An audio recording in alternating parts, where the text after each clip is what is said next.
Oh, a lot of you know we're in the Holy Land. And I was sitting out here at the end of the day looking at the Sea of Galilee behind me. And I was thinking about what people say when they come to Israel. They say, well, I've walked where Jesus walked. Well, that's a reality.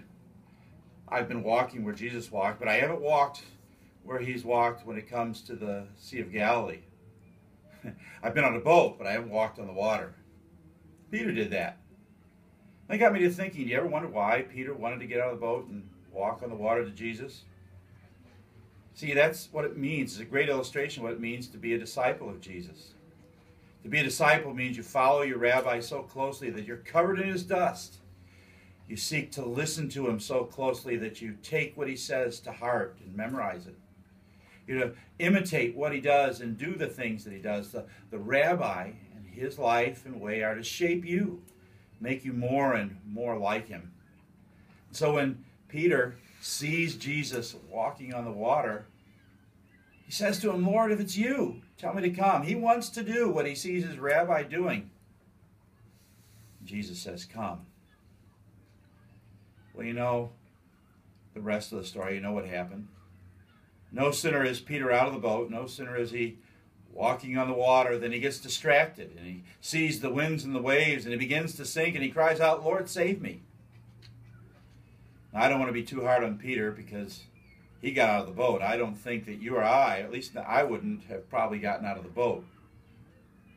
But that's where the story becomes very comforting to me. Because you see, Peter starts to sink. He cries out, and Jesus is right there to save him. And what that says to me is that even though Peter takes his eyes off of Jesus, Jesus never takes his eyes off of Peter.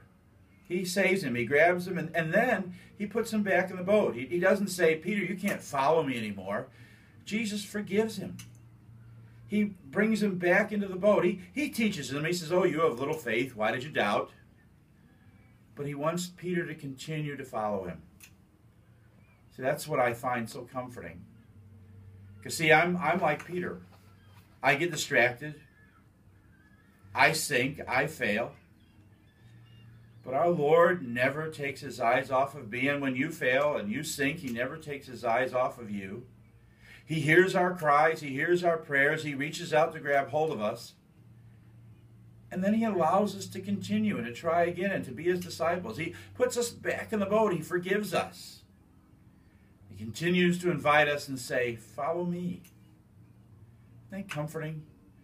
To know that it's not, well, you tried and failed, I'll get somebody else. No, our Lord calls us to follow him. Our Lord forgives us. Our Lord puts us back in the boat.